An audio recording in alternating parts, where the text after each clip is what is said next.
Sveiki!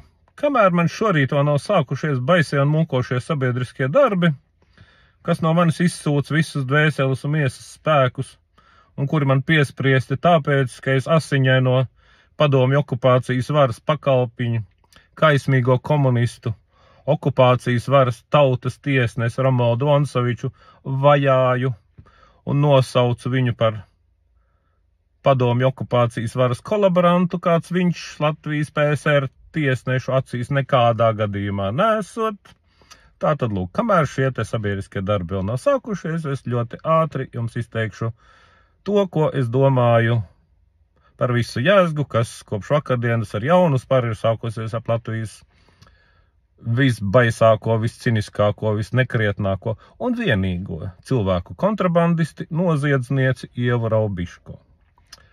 Tātad par jauno jēzgas uzliesmojumu parūpējās vesels bars, pāris simti, varbūt drusku vairāk, varbūt drusku mazāk, izskatās, ka viņi tur viens otra parakstus ir viltojuši, var sakot, pāris simti mērgļu, deģenerātu, padibeņu, sarkanās sērgas, pārstāvju un visādu citādu savas tautas un valsts ienaidnieku, kuri nolēma, ka vislabākais veids, kā varētu iegāst šo nabagu Ievu Raubiško, ir uzrakstīt viņai atbalsta vēstuli.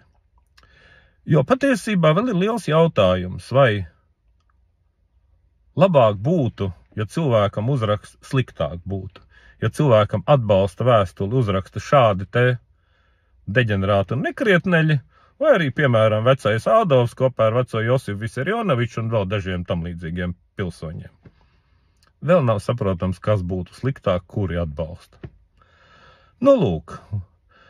No visa tā, kas ir parādījies publiskajā telpā, man arī, protams, ir liela vēlēšanās pievienoties skaļajam korim, kas saka Ievu Raubiško, ja ne uzvilkt pie Kāķa doma laukumā, tad vismaz uz kādu pusotru gadu, 3 gadus, 5 gadus, vēl vairāk, visiem par biedinājumu, lai sēž, lai visi saprot, cik briesmīgi ir nodarboties ar cilvēku kontrabandu. Un ir pāris lietas, kas mani tomēr attur no pievienošanās šim te spalgajam, daudzbalsīgajam, latviešu nācija apbrīnojam vienotajam korim. Pirmā lieta ir tā, ka Juras Tukāna prokuratūra un Ruka un Grišina policija ar lielu prieku ir vai nu izpaudušas vai apstiprinājušas to, ka, lūk, notverto un pie tiesas saukto cilvēku kontrabandisti sauc Ievu Raubiško, viņa ir tas un tas, tāda un tāda. Vai jūs varat nosaukt vēl vienu notvertu cilvēku kontrabandistu, kurus Tukāna prokuratūra un Ruka un Grišina policija būtu nosaukusi vārdā un uzvārdā? Kaut vienu vienīgu? Nē, nevarat.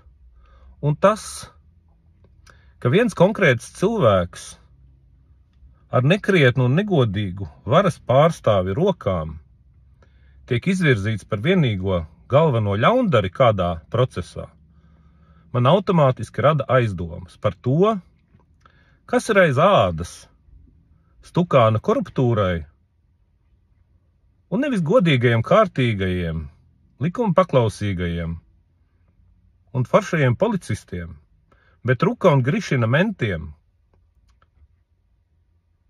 koruptiem, nekrietniem mentiem, kuri ir šo vienu konkrēto cilvēku uzbāzuši uz skatuves kā galveno vainīgo, kā vienīgo vainīgo.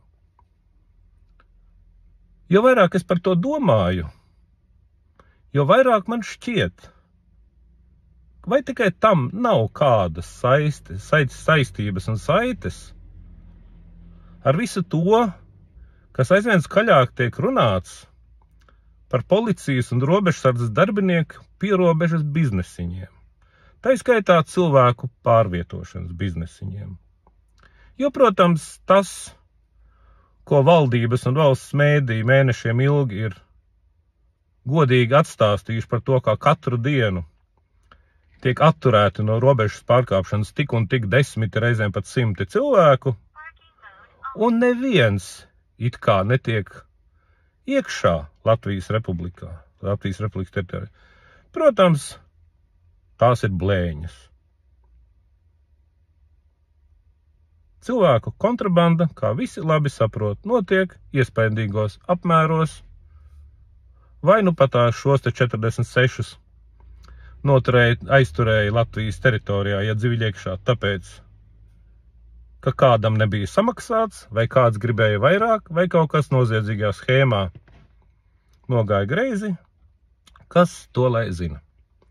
Tā ir pirmā lieta, kas mani attur no pievienošanās skaļajam korim par tēmu noziedzniece Ieva Raubiško, lai sapūst cietumā. Un ir vēl otra lieta. Un šī otrā lieta ir šāda. Lai kurai skaļai Ruka un Grišina policijas sataisītai un Stukāna koruptūras uz tiesu aizstieptai lietai es pēdējos gados rūpīgāk pieķertos. Šī lieta pēc brītiņa, iedziļinoties nedaudz sīkumos, izrādās lielākā vai mazākā mērā safabricēta, sazīmēta, sataisīta, kaut kā saķimerēta kopā, acīm redzam ar cerību, ka pretī būs tiesa, ar kuru viss jau būs sarunāts un kura darīs to, ko liek. Šajā gadījumā, kur ir runa par Ievu Raubiško un viņas bēgļiem, es lietas materiālus neesmu redzējis. Tāpat kā lietas materiālus nav redzējis neviens no skaļajiem bļāvējiem. Viss, kas ir bijis, ir prokuratūras un policijas skaļie paziņojumi par to, kā mēs atklājām, kā mēs to skaidrojām un tā tālāk un tā tālāk. Tieši šādi paši skaļi bļāvieni skanēja gan saistībā ar Šmerļa šāvēju, kur izrādījās, ka prokuratūra no ādas lien ārā, lai tikai nepievienotu, lai tikai nevajadzētu tiesas sēdē noskatīties video, kur redzams, kā patiesībā šaušana notikusi. Neskandalozā maksātnespējas administratoru Mārtiņu Bunkus slepkavības lietā, kas vispār ir viens liels skandāls un prokuratūras un policijas korupcijas klasisks paraugs. Un līdz ar to man ir iekšējais jautājums. Interesanti, kā ir šajā lietā.